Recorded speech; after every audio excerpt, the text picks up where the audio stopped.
Бидэнтэй дахин ярилцах цаг гаргасанд маш их баярлалаа. Маш их баярлалаа. Эхлээд болж өнгөрсөн бүхнийг эргэн харах нь зүйтэй байх.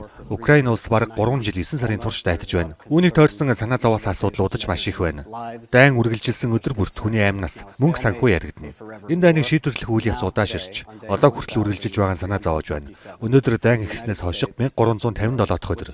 Нөхцөл байдлыг эргүүлэхийн тулд Америк нэгдсэн улс болон Европын холбооноос танд юу хэрэгтэй байна вэ? Та бүхний дэмжлэгийг алдахгүй байх нь бидэнд чухал. Америк нэгдсэн улс болон Европ эв нэглээ алдахгүй байх нь чухал. Юун төрөнд Украины асуудлыг ярьцгаая. Бидэнд нэн төрөнд хэрэгтэй байгаа зүйл бол алсын тусгалтай пуужин зэвсэг. Фронтын шугам дээр алсын зайн пуужингийн ихээхэн хомсдол үүссэн. Энэ зөвхөн өнөөдөр үүссэн асуудал биш. Дайн ихснээс хойш үүссэн асуудал. Мэдээж бидэнд агаарын довтлохоноос хамгаалах систем хэрэгтэй. Бид Pearl хөтөлбөрт талархаж байна. Бид Америк нэгдсэн улсын ерөнхийлөгчөд талархаж байгаа. Тийм ээ, энэ бол маш чухал. Тэр бидэнд Pearl системийг ашиглах, зэвсэг худалдан авах боломжийг нээж өгсөн.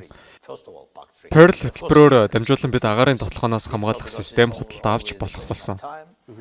Пуужин агаарын довтлохоноос хамгаалах PAC3 систем гэх мэт. Юун төрөнд PAC3 мэдээж дараа нь бусад системууд. Мэдээж хүндрэл гардаг. Учир нь энэ бол цаг хугацааны асуудал шүү дээ. Бидэн рүү өдөр бүр дайрч байгаа тул бид хүлээгээд суугаад байж болохгүй. Украин өөрсдөө нисгэгчгүй онгоц дронууд дээр ажиллаж байгаа. Өөрсдөө үйлдвэрлэж эхэлсэн. Дашрамт хэлэхэд маш сайн үйлдвэрлэж байгаадаа баяртай байна. Бид үүнийг эхлүүлсэн. Гэхдээ ирээдүйд илүү ихийг хийнэ гэж найдаж байгаа. Тиймээс нэгдүгээрт агаарын довтлохоноос хамгаалах систем, дөрөв хэсэнчлэн алсын тусгалтай их буу, холын тусгалтай зэвсгүүд. Дашрамт хэлэхэд бид агаарын довтлохоноос хамгаалах төвийн удирдлагуудтай бас ярилцаж дэмжлэг авахар байгаа. Үүнд их талархаж байна. Бид Tomahawk системийн талаар ярилцсан. Энэ бүхэн Tomahawk-ийн тухай биш ээ гэдгийг би хэлсэн.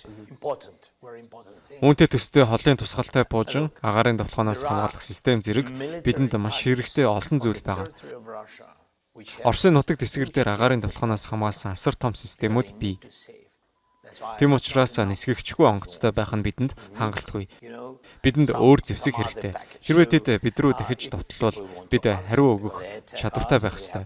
Тийм ч учраас би энэ сэдвийг Америкийн талд хүндсэн байгаа. Байлдааны фронтын дагуу анхаарал татчих нэг зэдэв бол Покровскт өрнөж буй тулдаан. Холбоотой орнууд Украиныг цэргүүдийнхээ аймнаас зэр зэвсгийн нөөцөө хамгаалж дахин төлөвлөхийн тулд ухарсан дээрээ гэж зөвлөж байгаа. Энэ талаар бодож үзсэн үү? Ухрах цаг мөн үү?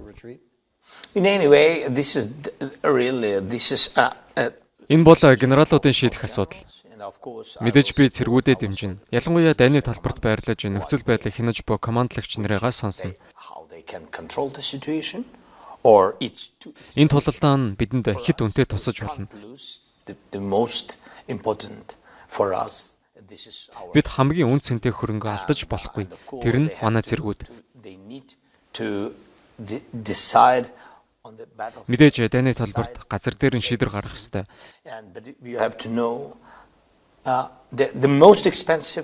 Дайн ихснээс хойш 3 жил 9 сарын хугацаанд Оросын тал Покровскт хамгийн их хохирол амссан.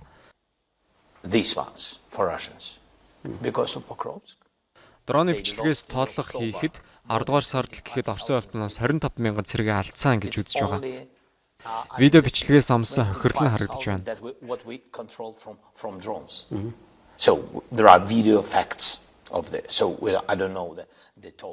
Оросын албанаас 10 дугаар сард нийт хэдэн цэргээ алдсныг би боттой хэлж чадахгүй ч дроны бичлэгээр хараад үзэх юм бол 25 мянга орчим байгаа.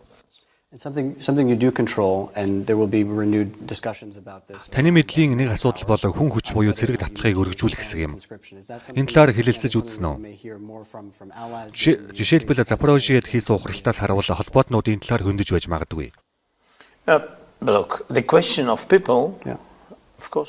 Надаас гадна цэргүүд, ард иргэд, нийгэм, холбоотой орнуудын хувьд цэргийн хүч бол мэдээж хамгийн эмзэг яригтэй сэдэв.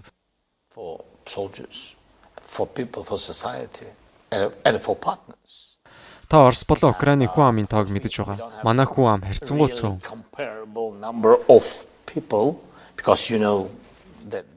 Цэргүүдээс илүү олон хүнд ажиллахыг хүссэн ч тэнцвэртэй байдлыг хадгалах ёстой учраас тэгж болохгүй шүү дээ. Маш хүнд асуулт байна. This is the balance. You can't, even if Яагаад тэнцвэрийг хадгалах ёстой вэ гэвэл цаана нь нийгэм, ард иргэд бий. Иргэд маань ажиллаа татвараа төлж байж тэр мөнгө нь айрам руу очино. Тийм ч учраас тэнцвэрийг нь олох шаардлагатай.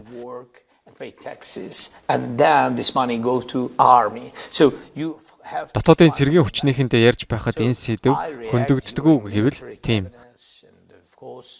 Холбоотнуудаас ч мөн ялгаагүй ирдэг. Гэхдээ холбоотой улсууд дайны талбарт байхгүй.